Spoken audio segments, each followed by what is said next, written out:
Hello, I'm Joseph Dillard. Welcome to the IDL video curriculum. For Kripalu Yoga, breathing exercises are as likely to be offered before asana or Hatha yoga practice as after. The Ashtanga school of yoga is very breath-oriented, introducing a kind of pranayama, Pattabhi Jois, from the moment one begins the practice. In Kundalini Yoga, breathing practices are integrated into all classes along with asana, chanting, meditation, and other cleansing practices designed to liberate healing flows of energy from the base of the spine. In Iyengar Yoga, Pranayama is taught after grounding in asanas. In Viniyoga, breathing is the foundation upon which all other practices are built. In the integral yoga tradition, propounded by Swami Satchidananda, pranayama is incorporated into every yoga class. A typical session of yoga instruction starts with asana, moves on to pranayama, and ends with seated meditation. Pranayama follows asanas and precedes seated meditation. Integral yoga, which has no connection to integral deep listening and its understanding of both pranayama and dream yoga, considers asana, or hatha yoga, as meditation on the body and pranayama as meditation on the breath and subtle energy currents within us. It then works with the mind directly, with the ultimate aim of transcending body and mind and experiencing the higher self. In the ecstatic traditions of shamanism, breath holding is sometimes used to induce altered states of consciousness. In Buddhism, observation of breath is stated to be the meditational practice that led to the enlightenment of Gautama. This is a simple, bare attention to the rise and fall of every breath as a centering tool to return to whenever there are distractions of sensations, thoughts, images, or feelings. There is purposefully little definition of pranayama in Buddhism because there is concern that students will focus too much on the practice rather than the purpose of the practice, and that such focus is contrived or distraction. For example, in Zen, any thought, energy, realization, or peak experience is considered makyo, or distraction. The conceptualization of breath in Tibetan Buddhism roughly follows Hinduism. Here is a description of its approach. The outermost layer is the gross physical body. The next layer down is what feeds this layer, the breath being our most important food. This breath layer is linked to a layer of subtle physical energy, the prana, or inner winds.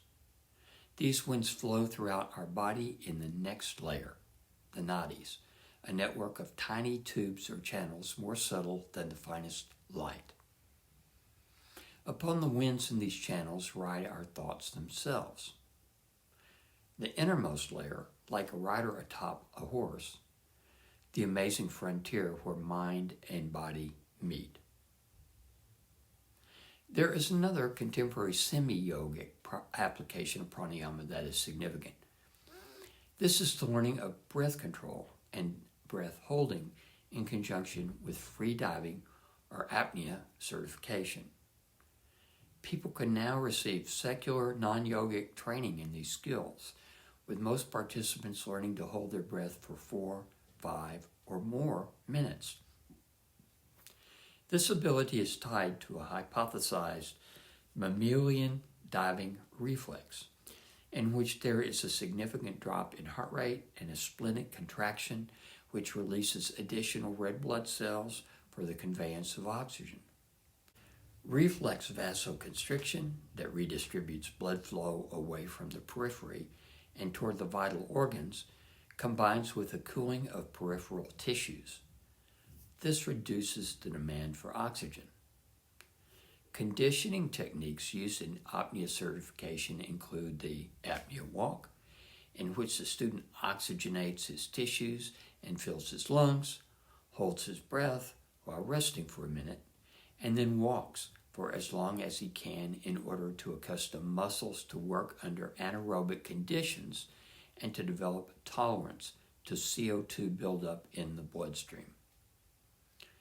Purging deep breaths and hyperventilation are other techniques that are used. Divers are encouraged to not think because thinking requires oxygen. This admonition is meant to apply to emotional activation as well. The secular application of pranayama in free diving has many interesting applications.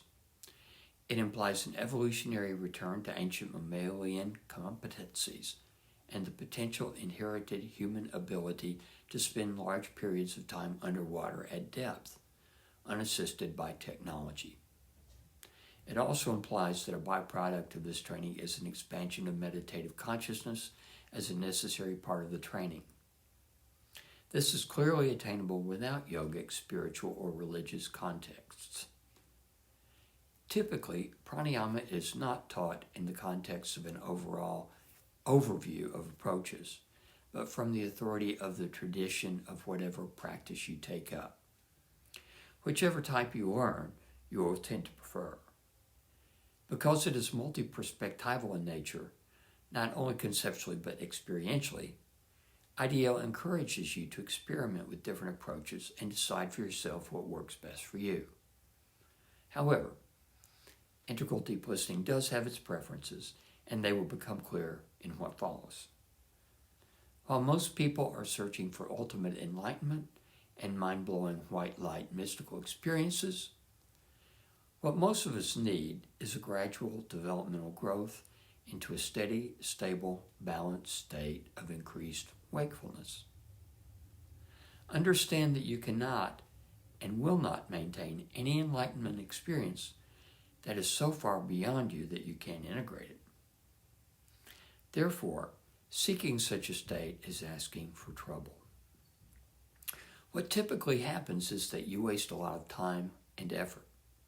Or you may have a mind-blowing experience and then spend the rest of your life trying to duplicate it rather than balancing and integrating who you are today. Balance creates a solid foundation for waking up. If you don't first attain balance, you won't maintain enlightenment. When you access an emerging potential that scores high on these 6 qualities, you have access to a state of consciousness that provides you with the direct experience of what balanced wakefulness feels like for you at your stage of development. It is also important to remember that you are a product of the zeitgeist of your time, of the assumptions that form the worldview that informs how you view yourself, others, and the world. If you attempt to transcend that zeitgeist, it will pull you back. But if you merely conform to it, you will be another sheep in the flock, echoing its groupthink while all the time believing you are thinking exceptional thoughts and doing exceptional things. Beware of these 2 tendencies as you practice pranayama. Dedicate your practice to a balancing of your current familial and socio-cultural and interpsychic realities, not to their transcendence. This concludes our brief overview of some of the major varieties of pranayama and the thinking behind them. Fascinating, isn't it? We'll see how IDL pranayama both resembles and differentiates itself from each of them. But first, let's take a look at the physiology of breathing, how breathing affects your health. The entire video curricula can be found at integraldeeplistening.com, and of course a deep dive into this material can be found in Integral Deep Listening, Pranayama, 7 Octaves of Enlightenment, a book I've written. Thanks for watching. See you next time.